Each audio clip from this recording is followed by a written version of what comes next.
एक बात तो ये कि ये देश की जनसंख्या के लिए अच्छा है। मैं बस फायदे गिनवा रहा हूँ। ब्रह्मचर्य क्यों? पहले तो ब्रह्मचर्य है क्या? ब्रह्मन मतलब जो परम है या ईश्वर, चर्य मतलब मार्ग। जो परम के मार्ग पर है या जो ईश्वर के रास्ते पर है, एक ब्रह्मचारी है। जो ईश्वर के रास्ते पर है का मतलब है, देखिए, आखिरकार हर कोई आनंद की खोज में है ना? जाने या अनजाने में, हाँ या ना? हाँ, क्योंकि आपको आनंद नहीं मिला तो आपने सुख से काम चला लिया। सुख आनंद नहीं है। सुख बस आनंद की परछाई भर है। ये सुंदर है, लेकिन ये बहुत सीमित है। जब भी आप खुद को सुख में लगाते हैं, अगर आपको सुख लेना है तो सुख के लिए आपको किसी इंसान की या किसी चीज की जरूरत पड़ती है कि नहीं? Yes. जितना आप सुख की गहराई में जाते हैं, उतनी ही गहराई से आप उस इंसान या उस चीज से बंध जाते हैं। हाँ, मान लीजिए ये चीज या ये व्यक्ति आपसे ले लिया जाए तो आप टूट जाएंगे, है कि नहीं? अगर आपका सुख के साथ बड़ा गहरा जुड़ाव है तो वो चीज या वो इंसान जिससे आपको सुख मिलता है आपसे ले ली जाए तो आप टूट नहीं जाते। तो आपका अस्तित्व एक बड़ा बंधन बन जाता है। बंधन कोई ऐसी चीज नहीं है जिसका कोई मजा लेता है। आपके अंदर कुछ ऐसा है जो हमेशा हर एक बंधन से मुक्त हो जाना चाहता है ना? लेकिन अगर आप सुख खोजने में लग गए तो आप खुशी खुशी अपने आप ही ऐसी सीमाएं बना रहे हैं जिन्हें आप पार नहीं कर सकते। बुरी लगने वाली सीमाओं को आप तोड़ सकते हैं, है कि नहीं? अच्छी लगने वाली सीमाओं को आप नहीं तोड़ सकते, है ना? अपनी बहुत सारी जंजीरों पर आपने सोने का पानी चढ़ा रखा है और आप उन्हें गहनों की तरह पहनते हैं कि नहीं? अपनी सीमाओं का आप जश्न मनाते हैं। एक बार आप अपनी सीमाओं का जश्न मनाने लग गए तो फिर उनसे मुक्त होने का कोई रास्ता नहीं है। तो ब्रह्मचर्य का मतलब है कि आप ईश्वर के रास्ते पर हैं। इसका मतलब है कि इस तरफ पहला कदम यह है कि आप अपने स्वभाव से ही प्रसन्न हैं। जब भी आप बहुत खुश या आनंदित होते हैं, आपने देखा है, ऐसा लगता है कि आपको किसी चीज़ की ज़रूरत नहीं है। हाँ?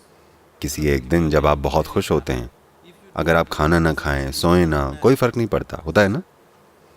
अगर आप ना खुश हैं तो हर चीज़ बढ़िया होनी चाहिए। आप दुनिया में हर चीज़ के बारे में शिकायत करते हैं, है कि नहीं? जब आप सच में आनंदित होते हैं तो देखिए, ये आपको मुक्त कर देता है। जब आप नाखुश होते हैं तो हर चीज़ महत्वपूर्ण होती है। हर चीज़ एक विशेष तरीके से होनी चाहिए। हर चीज़ के लिए आप शिकायत करते हैं। नाखुश लोग हमेशा शिकायत करते हैं। खुश लोगों के साथ काम करना, उनके साथ होना हमेशा आसान होता है, क्योंकि जब आप खुश होते हैं तो कुछ और मायने नहीं रखता, हर चीज़ लचीली होती है। तो आज़ादी किस में है? आनंद आज़ादी है या सुख आज़ादी है? साफ है, आनंद आज़ादी है कि नहीं? तो आप देख रहे हैं कि प्रसन्न कैसे रहा जाए। अगर आपने इसे बाहर ढूंढा तो आप अपने आप सुख खोजने वाले बन जाएंगे। आनंद का स्रोत तो वैसे भी आपके अंदर है। जब भी आप खुश थे तो खुशी आपके अंदर महसूस हुई थी या ये बाहर से आप पर बरसी थी? ये हमेशा आपके अंदर होती है कि नहीं? तो अगर खुशी का स्रोत आपके अंदर है तो इसे बाहर खोजना एक बेवकूफ़ी भरा काम है। हाँ? होता यह है कि खुशी का स्रोत आपके भीतर है। बस आनंद पाने के लिए आप बाहरी चीज़ों का इस्तेमाल करते हैं, या दूसरे शब्दों में आपका आनंद धक्का मारकर स्टार्ट होता है। क्या हम इसे सेल्फ स्टार्ट बना लें? आपको नहीं चाहिए। अगर आपने अपने आनंद को सेल्फ स्टार्ट बना लिया है तब आप एक ब्रह्मचारी हैं। अब आप ईश्वर के रास्ते पर हैं। आप अपने स्वभाव से ही आनंदित हैं। क्या यहाँ के सारे ब्रह्मचारी ऐसे बन गए हैं? हो सकता है नहीं, लेकिन इरादा यही है। वो इस तरफ काम कर रहे हैं। इस तरफ काम करने के लिए आपको एक स्थान और समय चाहिए होता है, आपका अपना, जिसमें आपको अपने जीवन में दूसरी चीज़ें हैंडल न करनी पड़ें। इसलिए उन्होंने जीवन जीने का एक ख़ास तरीका चुना है। अभी कल हम लोग ऊपर पहाड़ पर गए थे। सिर्फ अपने शरीर का भार लेकर ऊपर चढ़ने में आप में से कई लोगों के पैर कांपने लगे थे, है कि नहीं? मान लीजिए आप अपने कंधे पर 4 लोगों को बैठाकर ऊपर चढ़ना चाहते हैं। आप में से कितने लोग ऊपर पहुंच पाएंगे? आप में से ज्यादातर नहीं पहुंच पाएंगे, है कि नहीं? इसीलिए ब्रह्मचर्य। आप समझे? आप बहुत ऊंची चोटी पर चढ़ने की तैयारी कर रहे हैं। अगर आपके पास 10 लोगों को कंधे पर लेकर चढ़ने की ताकत होती तो ये शानदार बात होती, लेकिन ऐसे लोग हमें बहुत कम ही मिलते हैं। अकेले चलना बेहतर होता है, इसलिए वो अकेले चलते हैं। अभी आपकी समस्या ये है कि जब तक आप 14 के हुए, आपकी बुद्धि हार्मोन्स ने हर ली, इतनी ज़्यादा कि आप समझ ही नहीं पाते या ये मान ही नहीं पाते कि इनसे मुक्त कैसे होना है। कोई यहाँ बस बैठे बैठे खुश रह सकता है। उन्हें शादी करने की ज़रूरत नहीं है, उन्हें आदमी या औरत के पीछे भागने की ज़रूरत नहीं है, उन्हें ऐसा या वैसा करने की ज़रूरत नहीं है। वो बस जीवन में साधारण चीज़ें करके खुश हैं, आपसे ज़्यादा आनंदित हैं, आपसे ज़्यादा तीव्र हैं। तो क्या इसका मतलब है कि आप सबको ब्रह्मचारी बन जाना चाहिए? नहीं, आप सभी को अंदर से ब्रह्मचारी बनना चाहिए। In terms of lifestyle, not necessarily. Brahmacharya does not mean just celibacy. जीवन शैली के मामले में वो जरूरी नहीं है। ब्रह्मचर्य का मतलब सिर्फ कुंवारा रहना नहीं है, ठीक है? ब्रह्मचारी बनने के लिए ये बहुत सारे पहलुओं में से बस एक है जिसे मदद के लिए लिया गया है। ब्रह्मचर्य यानी आप दिव्य के रास्ते पर चल रहे हैं, मतलब आप अपने स्वभाव से ही परमानंदित हैं। आप शादीशुदा होकर भी ब्रह्मचारी हो सकते हैं, ये संभव है, क्योंकि आप अपने स्वभाव से ही आनंदित हैं। आप अपने पति या पत्नी से आनंद निचोड़ने की कोशिश नहीं कर रहे हैं, आप अपने स्वभाव से ही आनंदित हैं। ये ऐसे ही होना चाहिए। पूरे संसार को ब्रह्मचारी होना चाहिए, है कि नहीं? हर किसी को अपने स्वभाव से आनंदित रहना चाहिए। अगर 2 लोग मिलते हैं तो ये खुशी बांटने के लिए होना चाहिए, न कि एक दूसरे से खुशी ऐंठने के लिए, है कि नहीं? तो जिन्होंने ये फैसला लिया है कि उन्हें किसी दूसरे से खुशी नहीं ऐंठनी है, बल्कि उन्हें अपने ही भीतर की खुशी का स्रोत पाना है, उन्होंने ब्रह्मचर्य ले लिया है। और एक खास व्यवस्था क्यों बनाई गई है? उन्हें सिर्फ उनके आत्मज्ञान के लिए नहीं अपनाया गया है।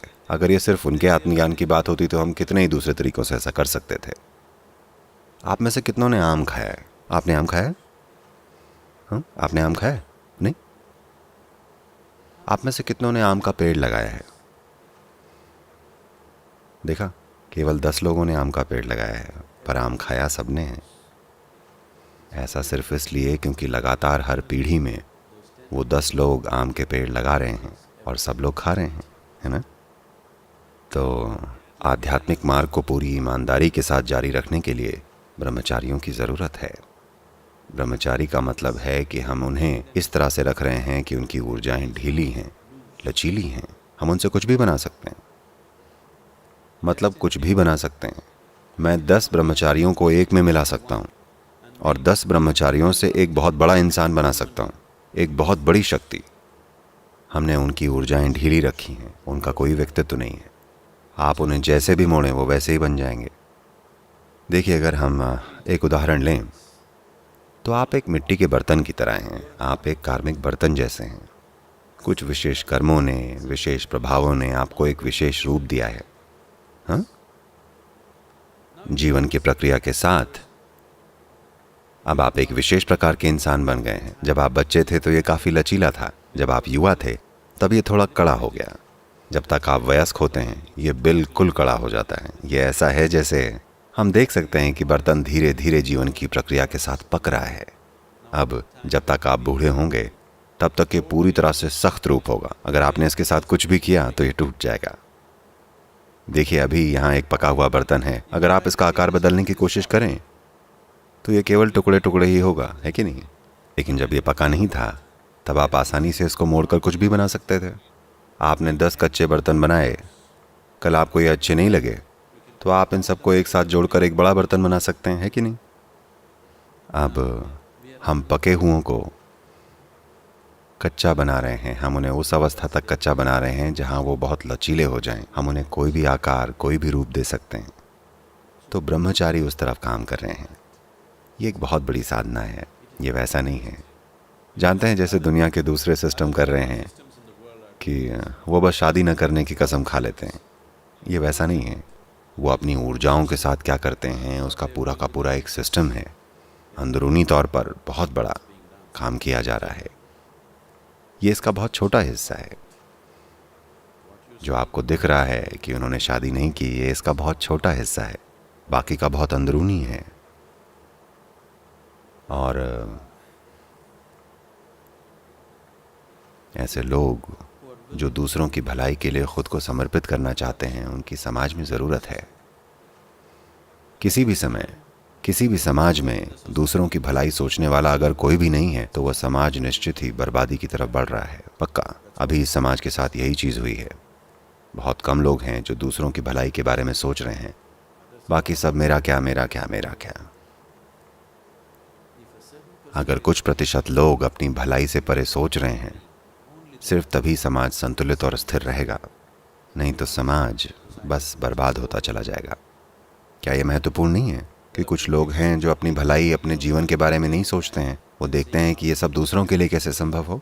तो आध्यात्मिकता की प्राचीन शुद्धता बनाए रखने के लिए और इसे पीढ़ी दर पीढ़ी प्रसारित करने के लिए ब्रह्मचारी भविष्य के लिए एक निवेश हैं। एक छोटे मूल समूह की ज़रूरत है। सबको ये करने की ज़रूरत नहीं है और न ही हम सबको लेंगे। हर साल ब्रह्मचर्य के सैकड़ों आवेदन आते हैं। हम उनमें से बस 8-10 लोगों को लेते हैं। बहुत सारे गुणों को देखते हुए और तमाम संभावनाओं को देखकर हम हर किसी को नहीं लेते, क्योंकि ये ज़रूरी नहीं है और न ही वो ऐसे बन पाएंगे और न ही वो उतनी साधना कर पाएंगे जिसकी ज़रूरत है या जो उनसे अपेक्षित है। आपका अस्तित्व लचीला और जागरूक बनना चाहिए, जिससे आप खुद को किसी भी तरह का बर्तन बना सकें। क्या ऐसी आज़ादी अच्छी चीज़ नहीं है? यही ब्रह्मचर्य है।